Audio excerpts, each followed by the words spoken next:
So I want to thank the center for putting this together. It's great to see young adults come together weekly now. The leadership is really doing a great job. And I was honored to be asked to host this one as it's talking about, entrepreneurship, brand building. And we have some really, really impressive panelists here to talk to us today. Just a little bit about my journey and about entrepreneurship, and then we'll really get into the stars of the show. But I started my cosmetic brand in 2004, Elf Cosmetics. When I set it out to be, when I started the company, I didn't, a lot of background, can you lower? When I started the company, I had no idea the vision or the path it was going to take. We really just started, and and that's what I've learned over the last 20 years, and it's crazy that it's 20 years. Entrepreneurship, you may have a goal, you may have a vision, you may have a destination, but you can get there, but you never get there the way you think you're going to get there. And it's an exciting journey. Every day there's challenges for sure, but when you look back to what you achieved through hard work, blood, sweat, and tears, it's very, very rewarding. And I'm speaking as more of the veteran here with a little bit more experience than these guys, but I see what they're building, I see how they're doing it, and it's I know that each and every one of them will be successful in their own right. They've already shown success, and I just wish them all the best of luck as we learn more about the journey. So just by way of introduction, why don't we just go down the panel and introduce yourselves quickly, and then we'll get into some conversation. And at the end, we'll open it up to some question and answer. Hi, my name is Samuel Crost. And then a little about the company and what you do, maybe? Oh, yeah. Yeah. Is it on?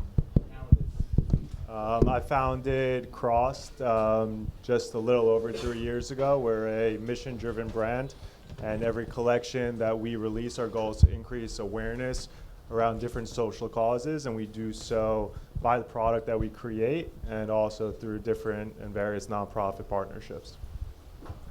Hey guys, my name is Amin Ajmi. I'm the founder of Stay Cool NYC. Started the brand about 5 years ago. It's a retro futuristic chillwear brand, that's what I call it. Everything we create is kind of inspired by the past, but also has a futuristic / modern twist to it. And chillwear to me basically is a product that you can wear anytime, anywhere. Casual clothing you can basically throw on. So that's kind of what we do in a little nutshell there. Hi guys, I'm Helena. I'm Sarah Katan. And we founded No Standing NYC. We sell designer vintage clothing, and we started about 3 years ago. All right. Let's go. Come on. Don't be shy. So, Sammy, you woke up one morning and you're like, there's not enough brands out there. I need to kind of start my own. What happened? Well, I grew up here in Deal, New Jersey. And I think that ultimately when I moved to New York City, I went to NYU. I think like many, I just became increasingly aware of everything that was happening in the world, right?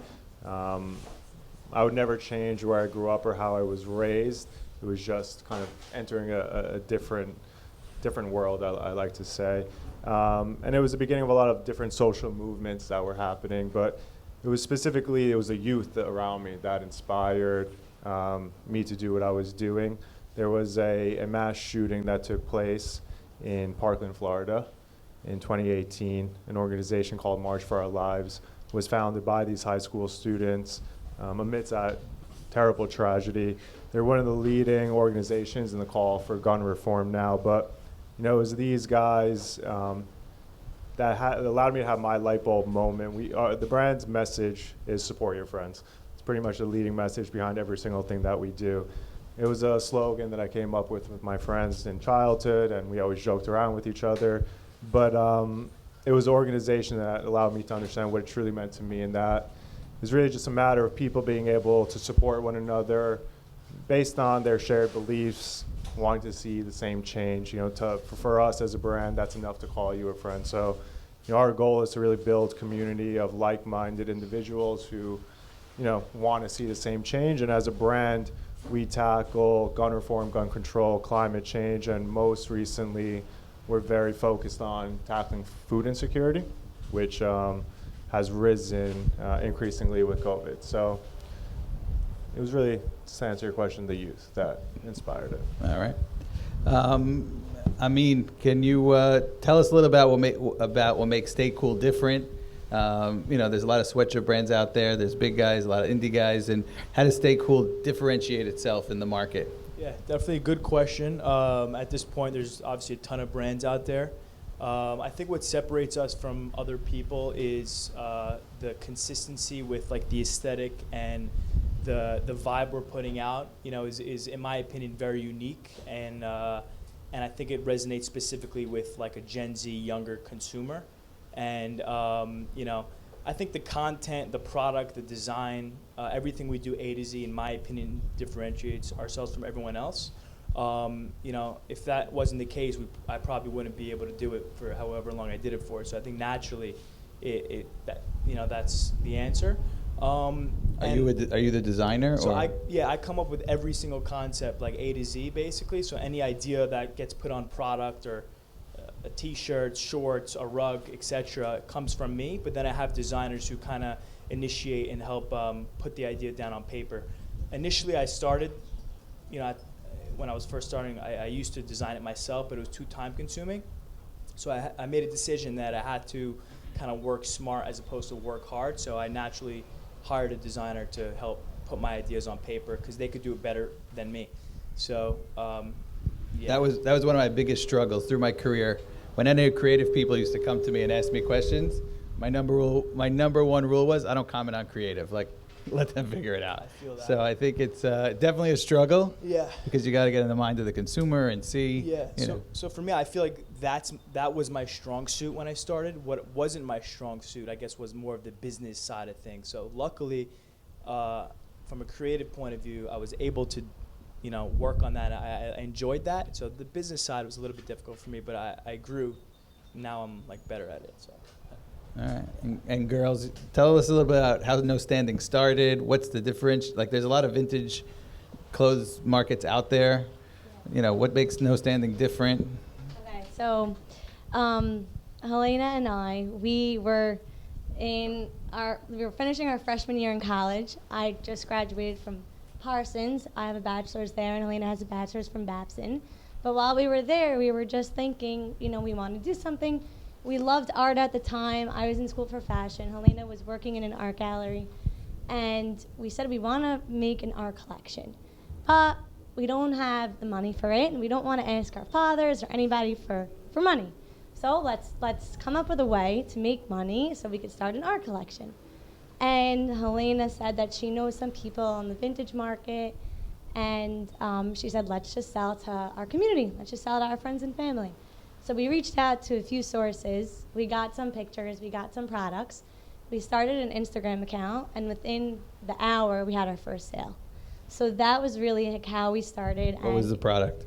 It was the Dolce & Gabbana denim bustier top. I remember who bought it.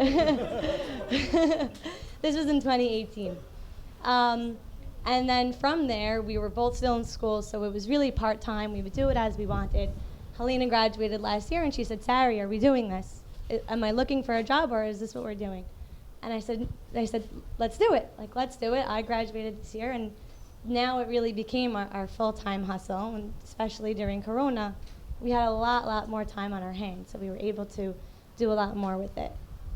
And I just wanted to add on, initially what differentiated us is everyone in the vintage market was buying and then selling. And what we were doing is we would only buy after we sold our product. So we had no overhead whatsoever.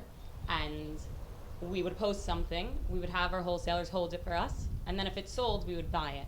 So for the first 2 years of our company, that's what we were doing. So we were maintaining affordability because we didn't have to overprice things by so much because we had no overhead. And then as we continued to grow, we began buying specific pieces, but we continued to try to maintain affordability. And when we were starting out, vintage was more up and coming. There weren't as many vintage companies. There was What Goes Around Comes Around, Treasures of NYC, and The Real Real. All the small ones, they hadn't really started out yet. So we didn't think that it was such a hard market to enter into at the time. So I think that touches on a good point. I think in all businesses, you have your macro events that really lead to success, and then your micro events. So obviously, the business savvy of how you create stuff, the brand messaging, how you're curating product or procuring product is important. But then there's also macroeconomic or macro market factors out there that end up propelling you to the next level. I remember in my business at Elf in 2000 when we first took Elf, and it was for those of you who don't know, it's an opening price point value cosmetic line. We took it to the mass retailers and we said, guys, you're selling this lip gloss for $6 and we're gonna give it to you for $1. They're like, that's nice, but we want to sell it for $12. So there's nothing there.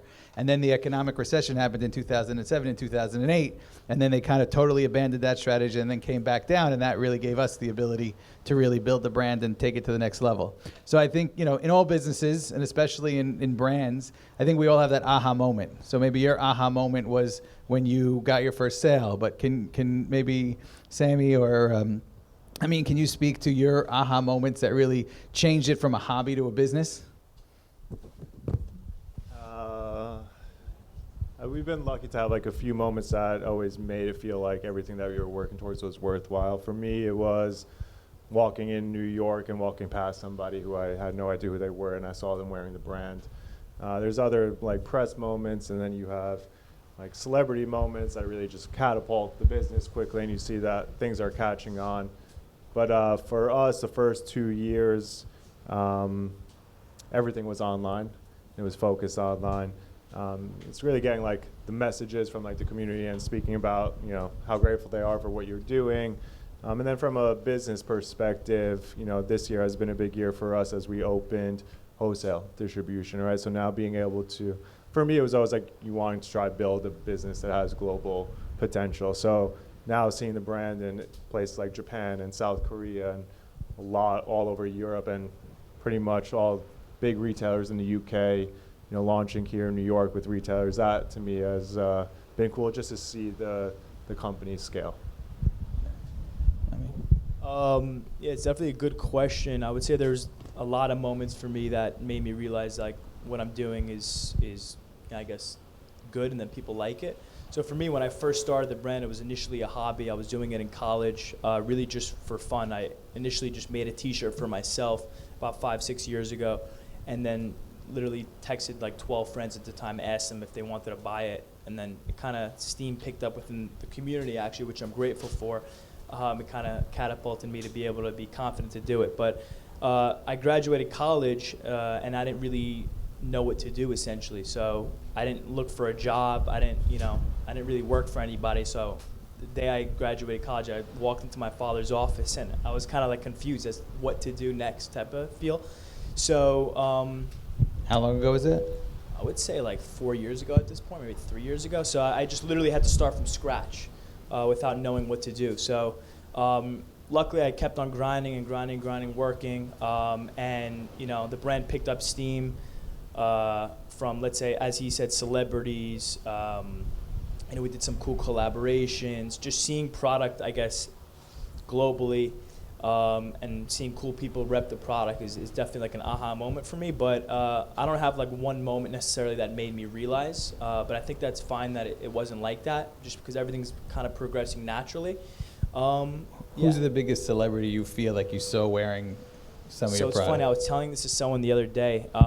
I wish I see them in person. Like I see them through photos. I'm sure you know what I'm talking about. You see them in photos and it's always cool, but I wish I could see them in the street, like actually wearing my product, like hanging out with them. That would be cool. But we had Steph Curry, the NBA player, Pete Davidson, Lil Dicky, the rapper. We did a collaboration with him as well. A bunch of NBA players, a bunch of cool TikTokers that people seem to love.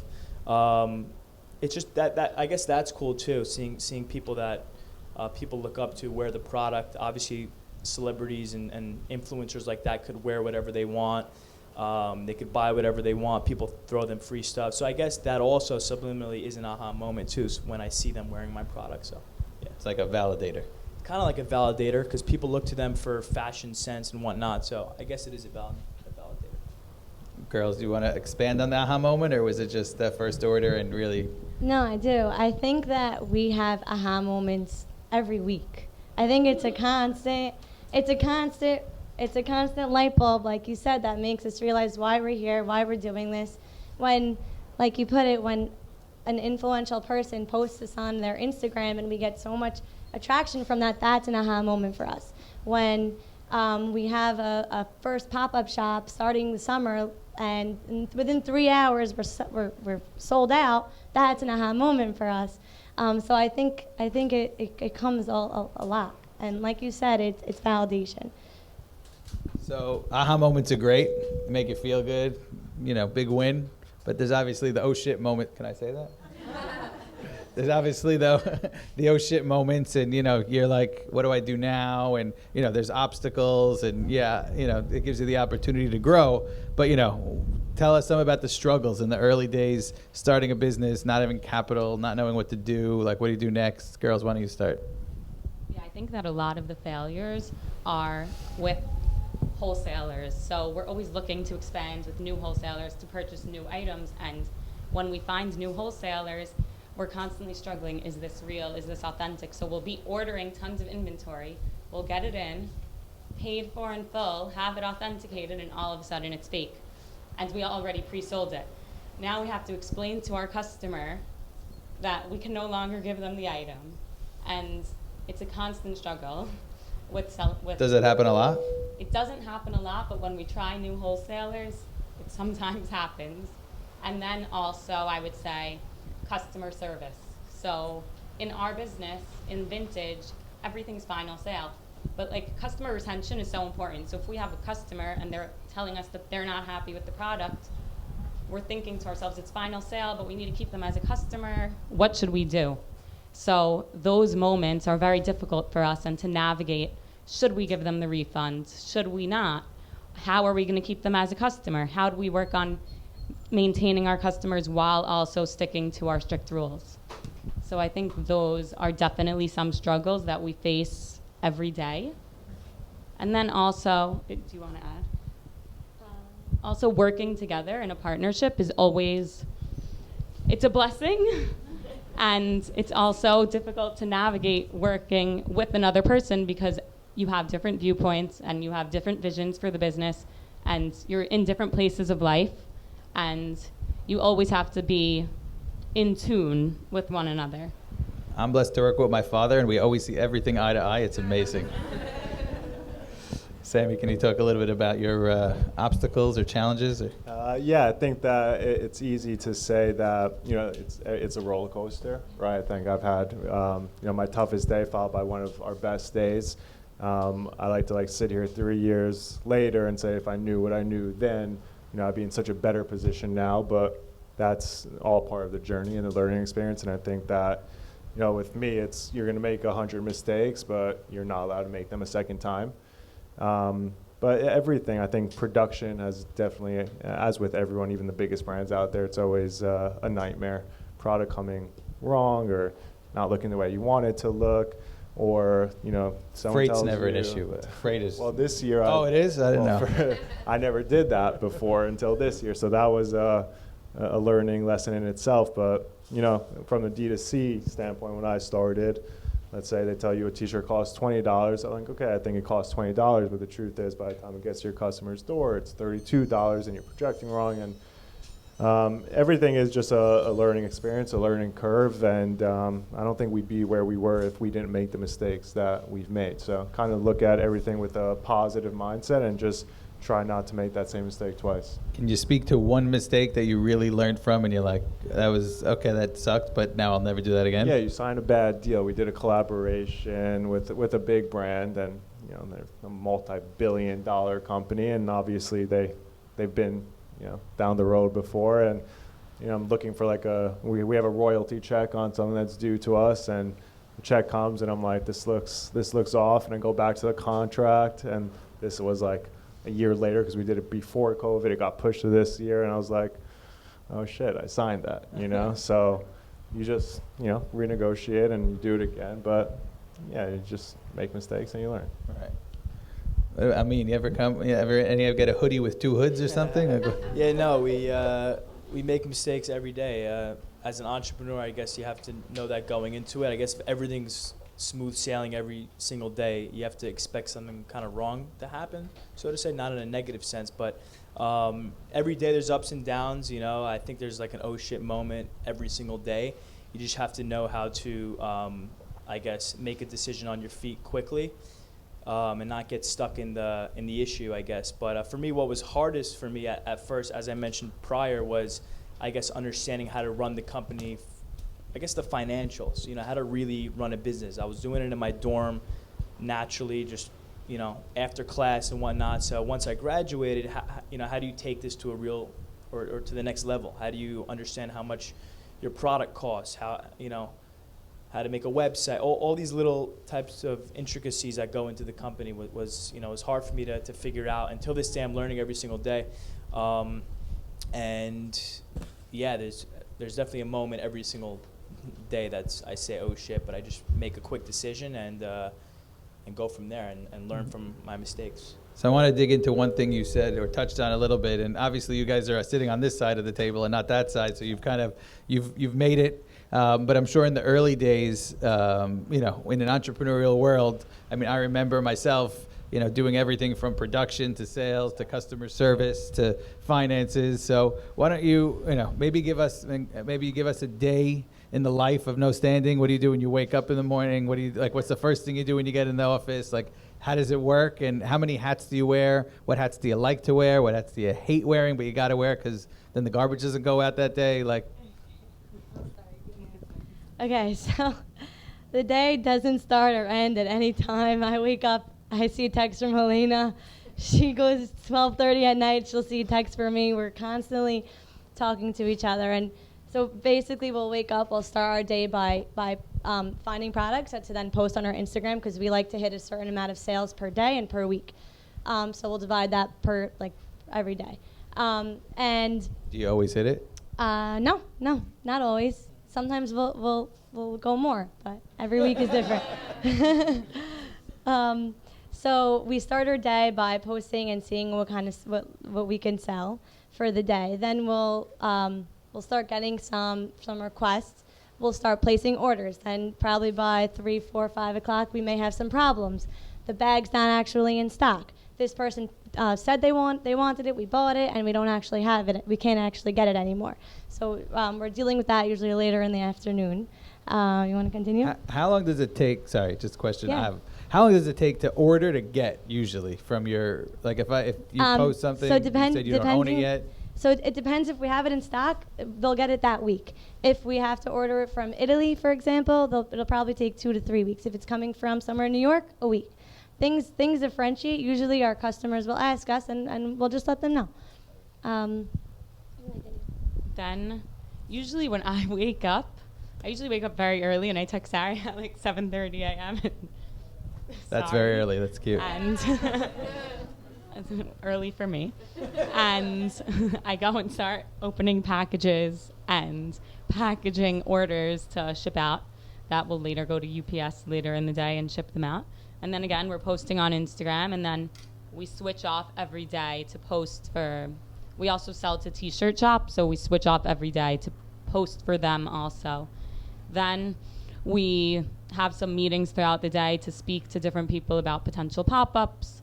Then more recently, we've been working on our website that we're launching on Tuesday. So we've been working on that, speaking to someone that's been helping us with that, making flyers, sending out promotional emails, and really a lot of talking to customers. We're 2 people that we're really doing everything, from the marketing to the selling, the buying, the customer service. So it's a lot on our hands. You have no employees yet, right? Or you do? We have we have 2 interns. Shout out Simone and Sophie. Okay. But other than that, it's just us. Yeah. So you want to tell us about in the early days when you had to do, when it was just you. In the early days, it used to be design a collection, figure out how to produce it, sell it, and then start all over again. This year, it's been truly one of the biggest blessings to be able to walk into an office and see a full team there. You know, this year we put a lot of infrastructure in place. So from the office, making a few key hires to bring it on digital marketing agencies, web agencies, press partners. We deal with a lot, like I said, the international distribution now, so a lot of retailers, and then obviously production is done sometimes in Hong Kong, sometimes in New York. A new collection is done in LA, so kind of just a lot of moving parts. And the days are long because you start and then China wakes up, or LA is a little bit behind you. But it's all a blessing. But as you've grown, was it challenging for you from being the only guy or one of a small team to now being able to delegate certain responsibilities, or are you happy to say, I don't want to do that anyway, let someone else do it? No, we're pretty much a lot of different hats. I think my number one job now is like having employees is I'm a father, Every one of their problems is my problem now. So like I like to make a joke on a Monday of like who's going to wake up and make some sort of excuse about this or that. And if I come into the office and our Monday all hands meeting and everyone's around the table, I like to stand up and clap and say congratulations, you're all here on a Monday morning. But it's like a family, so it's cool.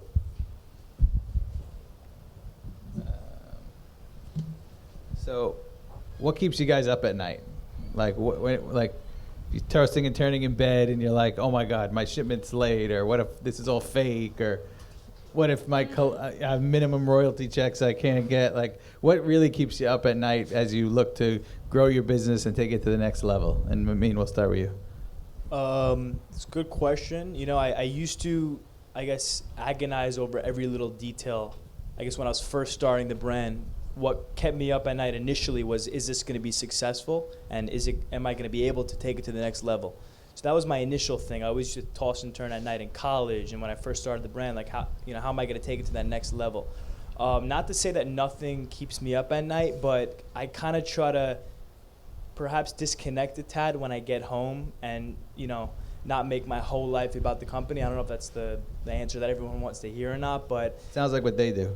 Yeah, I just, obviously there's issues that come across my table and plate every single day and night, but I don't let it consume me and impact how I feel, specifically when I'm in bed. But, the issues come apart every single day, and I just gotta, be agile kind of thing, Got it. What about you guys? You guys texting all night long, so you're not sleeping anyway, so it doesn't matter? I think ideas come to us at night. I think that, in the morning, we'll talk about something that we thought of last night, or what to tell this person, how to maybe style this bag, or ideas for a potential pop-up shop, or a graphic design to be made that we think would really be cool and fit our theme. I think we wake up in the morning and we say with new ideas. That's what I think, right? And I also would like to say that most difficult thing is we started taking it seriously this year. So the biggest thing is growth and the unknown. When you're starting a business, you don't know where it's taking you, and you're the one in charge of it. You're not working under someone. So especially for us, we don't have any employees. If we don't do it, it's not getting done. So it's all about growth and saying, can I take it to the next step? Am I able to? What am I going to do to achieve that goal? So that's what I would say. All right. I know some of your parents are here in the audience, so I just want to, when you started this idea or had the idea and you went to your parents and you said, this is what I want to do. I don't want to get a job. I want to go be an entrepreneur. I want to, do this. Like, what, were they supportive? Did they push back? What was the thought process there? I grew up with a family of doctors. So I remember the moment I was in NYU and I was going on that path, and I switched into a different sport management program. And I remember calling my dad in Washington Square Park and saying, Dad, I love you. You've given me everything, but it's not what I'm passionate about. And he's the one who taught me that if you do what you love, you'll truly never work a day in your life. And that stuck with me forever. And he said, write that down. He said, if you go, your own route, you're really on your own. And I didn't make that decision of, I don't want to go into a family business. It really had nothing to do, I want to try to make it on my own. It had nothing to do with that. It really was just what I was passionate about. And I named the brand Crost as a thank you to them.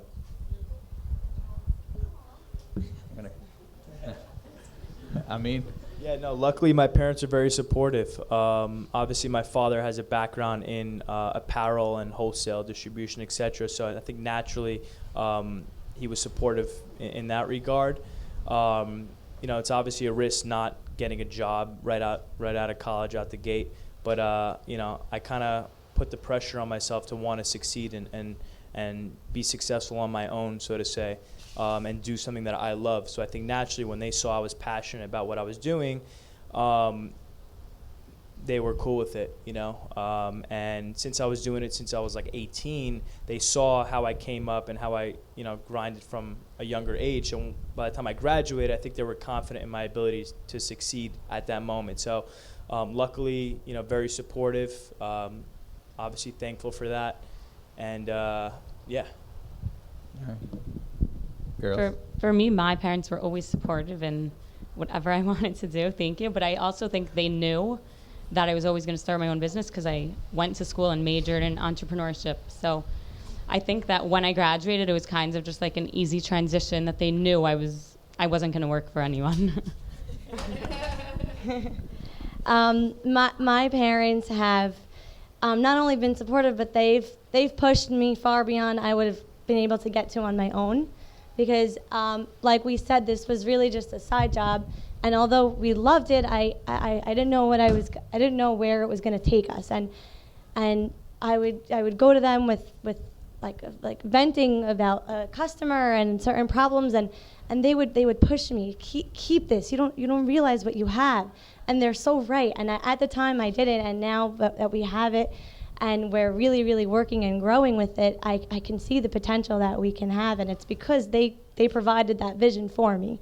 So as a follow-up to that, I'm sure we have a ton of entrepreneurs out in the audience or watching or will be watching.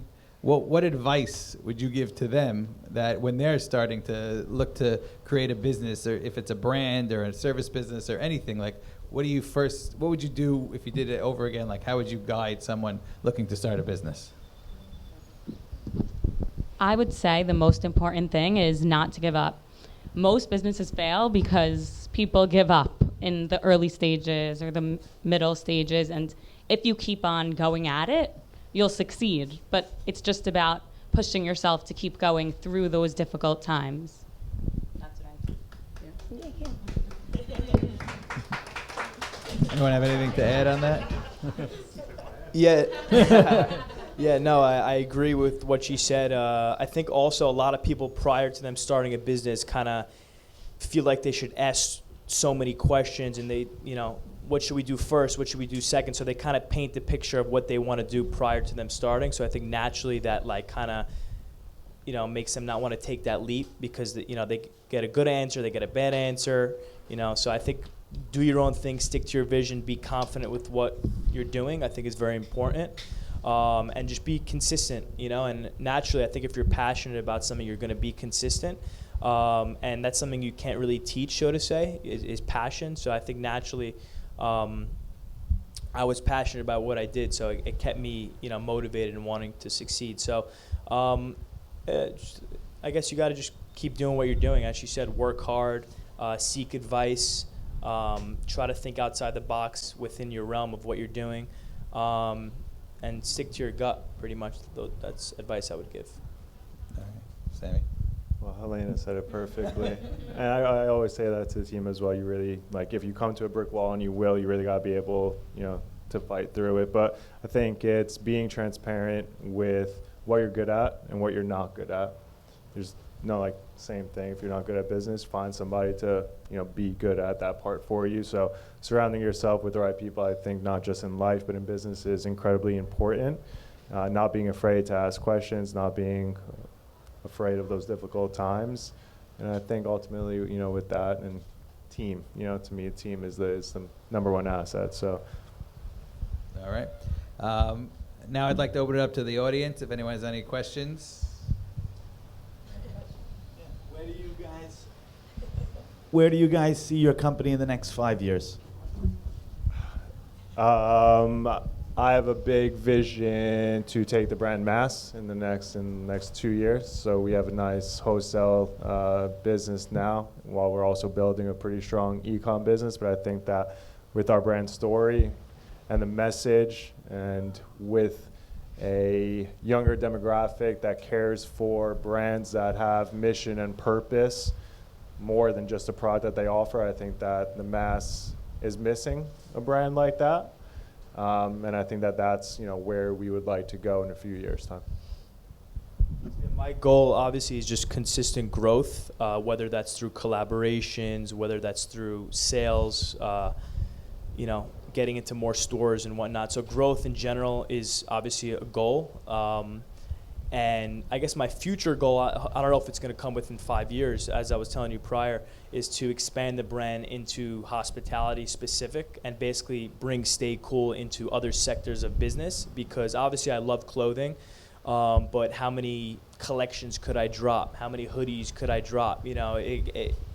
Not that, My daughter's closet says a lot. Yeah, no, exactly. So what I'm trying to say is I feel that the brand's aesthetic and identity and inspiration and whatnot could be put into different sectors of business, specifically hospitality, because I graduated BU with a hospitality degree. So whether that's opening up a Stay Cool diner, a Stay Cool hotel, a Stay Cool cafe, that's what I want to do, is pretty much put the aesthetic and mark of the brand into spaces, more than just putting a graphic on a hoodie. I feel like it's limiting myself. So I always try to think big. So that would be like my future big goal, is to, I guess, tap into other sectors of business and put the aesthetic kind of everywhere. Like, I don't want to just limit myself to just a hoodie or a t-shirt or a bracelet. So not so much physical product, more like big picture things. So who knows where it's going to go, but I'm confident in my ability to kind of make it succeed. And it could be a Stay Cool city in 50 years. Who knows? So that's kind of where my head's at. Get in now, guys. Yeah. So growth, of course, I would say 2 years ago when we started, 100% of our sales were from the community. Now I would say 75% of our sales are from people all over the world. And so continuing to travel, to find new vendors all over the world. We just came back from Italy. We found new people over there. And opening pop-up shops in different locations. We have one coming up in Miami, maybe going to LA, maybe even going to Japan. So that's definitely something that we want to start focusing on and expanding in that sense. And meeting new people, getting new customers, customer acquisition. Yeah, that's it. All right. Yeah, go ahead. Yeah, I have a question for Samuel. So your whole concept is really about family and teamwork. So what kind of steps do you take in your business to make everyone feel like a family? What kind of techniques do you Like internally in the office? So let me repeat the question. So what type of steps? No, I'll repeat it so that everyone can hear. What type of steps do you do to make sure that the whole organization feels like a family, because it's so family based? Yeah, it's a great question. I think when hiring, there's three things that we really focus on as a brand. And when you hire people that believe in the mission that you are trying to at least pursue or make a difference in, that's made it a lot easier, because a lot of what we do internally. Of course, though, as we're growing, used to, when I was first year, I would have taken anybody just to come and help me. But where we are now, it's not just about believing in what we're trying to achieve and what our mission is, but hiring people to have the capabilities that we need, right? So I think those are really the two criteria. I've never looked at a resume in my entire life. I'm a people person, so most recently the first one will be on Zoom, but I'm a bad boss. Everyone's in the office every single day now, so inviting them in and really catching their energy, and aside from their capabilities and wanting to pursue the mission that we are, that's kind of how I've gone about it so far. And also, everyone has started as an intern at our company. And that's really, and I said, listen, we don't bring interns on that we don't believe will be the first official hires of the company. And that's been 100% true to date so far. And that is really because I want to see if that person fits within that family. And I'd like to believe, and I think I would speak on behalf of the team, that everyone who comes into our office, we're about 11 in the office now, doesn't feel like they're coming to work every single morning. And it is what the brand is about. So if I am not practicing that internally, I'm really just BSing everyone on the outside. Any other questions, guys? Okay. So it's sort of like a follow-up question. It's like a combined question from what Lucy asked. I would say, like, you guys, do you think that you're sort of, how do you keep your inspiration going?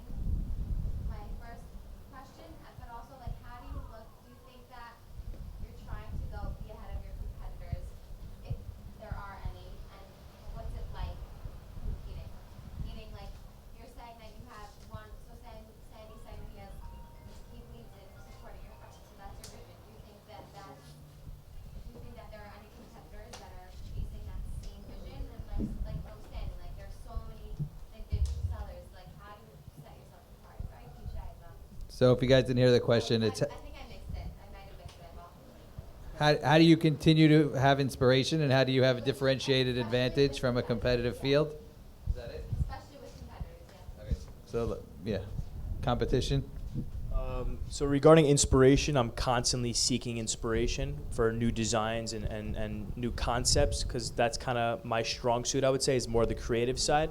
So I'm looking anywhere from eBay to look at vintage clothing, or going to a thrift shop, or I might see a sign on the side of the road that I think is cool. So regarding inspiration, I'm constantly seeking inspiration and new concepts just to keep me excited in that regard, because since I am, I guess, the creative force of the company, I need to be able to do that. So that's kind of how I seek inspiration. So I try to do it every single day, looking for references, looking for ideas. Regarding competition, I try not to look at my competition so much. My goal is to kind of be in my own lane, so to say. I think that if you look at people around you too much, it could stunt with what you're doing. So I kind of had that issue at some point. So I pretty much unfollowed a lot of companies that I feel like are in my sphere. However, obviously it's good to keep your mind open and look at ideas and see what people are doing. But I think naturally it could stunt you, so to say. But it's good to see what's happening in the industry. But generally, I just focus on myself, my team, what I'm doing, ideas that I want to create, and I kind of go from there and try to stay in my own lane and be focused on what I'm doing every single day. Sammy, you want to comment on that? Yeah, I totally agree with Amin. To answer your first question, inspiration for us really comes by what's happening in the world around us, right? Because we're always trying to pursue a mission first, right? So we'll start with what we want to tackle there. Let's say most recently it's been food insecurity. Okay, how does that speak to the collection? Who can we collaborate with to make that even a bigger story, to make a bigger impact? Where are we going to sell that? How, what does the relationship with the nonprofit look like? We built a garden last month that's going to produce 5,000 pounds of fruits and vegetables. It's cool. It feels great. We donate over 100,000 meals.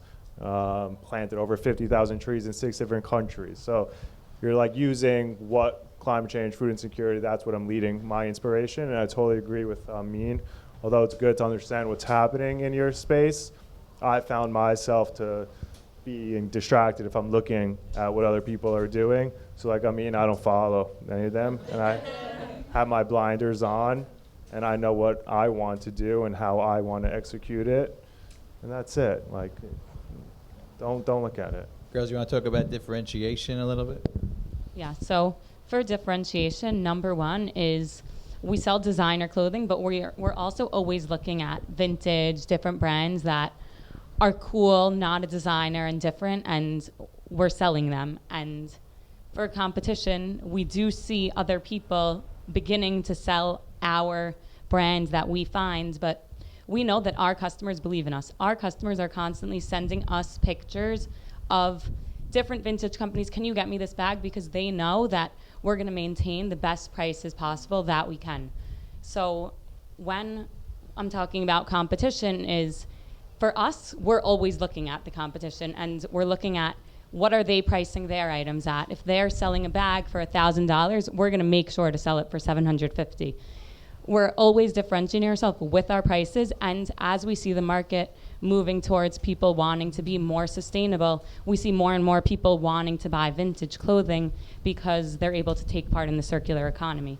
So as that's happening, we're getting more customers, retaining more of our customers, and our customers are always looking back to us and referring people to us because of our prices and because we try to stay below our competitors' pricing. That's perfect. All right. I want to thank our panelists. I think this was great. I'm not letting the I just crowd wanna- know about that. I'm in. I just wanna say something. I just wanna say, probably you guys also, but we wouldn't be here without the community support and obviously without Hashem. No, really. But the community, you guys really, you're our foundation, and so thank you to all.